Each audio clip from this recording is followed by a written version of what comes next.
This is now exploding across all of the domain of services, from dog walkers to on-demand physicians. It's the first new economic system to enter onto the world stage since capitalism and socialism in the 19th century. Is it going to go away? Is it going to get bigger and transform, or even spell the end of capitalism? An externalization of risk onto this population, so that instead of just flexibility and independence, we're also getting extreme disruption. Many people don't even care that it's the sharing economy anymore. They just think it's a better way to do things. We've been talking about the sharing economy for over a decade, and even in the face of regulatory backlash, it shows few signs of slowing down. Alternative forms of employment, characteristic of the gig economy, have become so mainstream, few of us think twice about hopping into a stranger's car or even inhabiting someone else's home, thanks to the mobile apps that connect us. What forces continue to power the sharing economy, and how has it changed all these years later? The fundamental principle of the sharing economy is actually based on economic efficiency.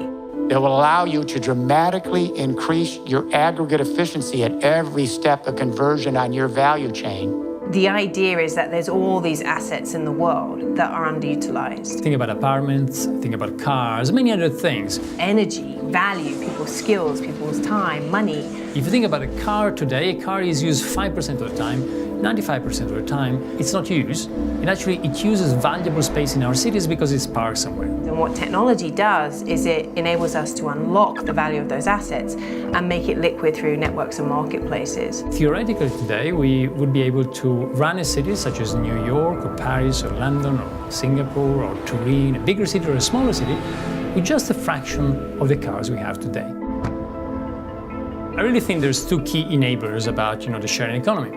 And the first is about real-time information in our pockets, but then the other thing is data. I would say data is the glue behind the sharing economy. So it's interesting to me, the conversation about the sharing economy today, because I wrote my book in 2009. Companies that we now sort of see as the poster children for the sharing economy, Airbnb, Uber, how fast they were able to grow, because traditional industries just didn't see them as a threat.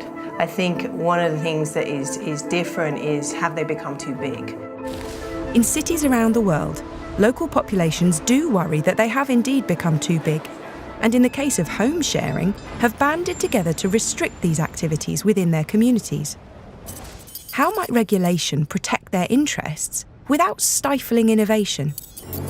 You know what's interesting is, I don't think one country's got the regulatory approach to this right. And like it always happens when you got new technologies, then we need a little bit of time in order to adjust to them, to create new policies. You see best practices in different parts of the world. It doesn't make sense that if you need to get a car, you need to look at 10 or 20 different apps.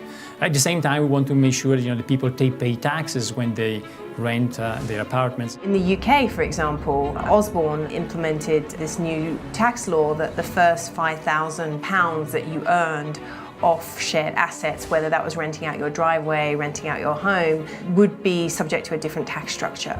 And this was really interesting because it actually created an incentive for people to declare what they were earning off these platforms. It depends on what firms do, it depends on what NGOs do, it depends on what policy do, but it is a critical requirement that we build systems that reincorporate the social into the economic. The important thing is that still we have a very powerful force in order to make our cities more sustainable and more social.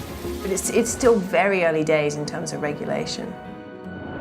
In China, where the government has named the sharing economy a national priority, it has been able to thrive like nowhere else.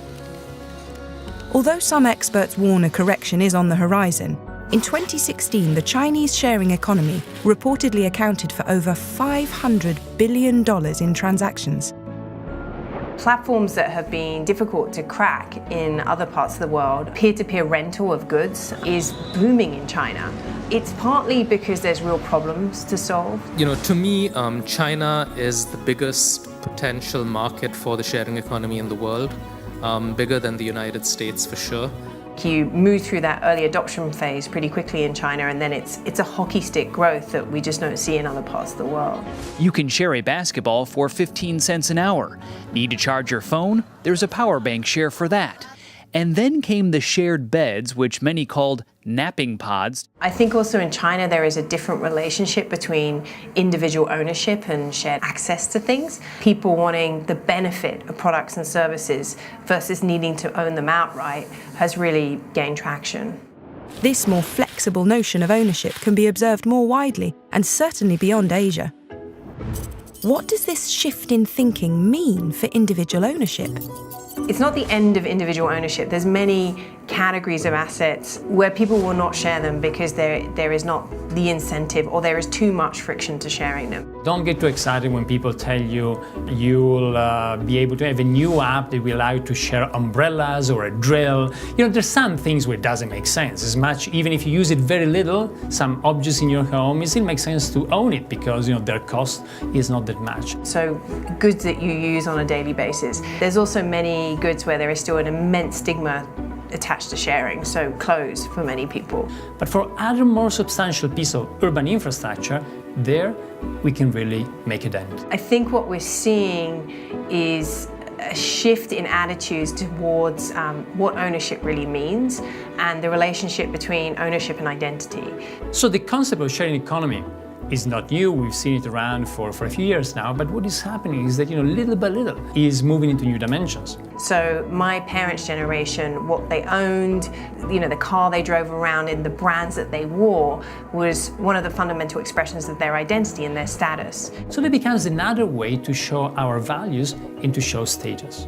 So I prefer the term sort of digital social identity versus digital footprint. And that's where I think people are trying to reconcile what is their true self.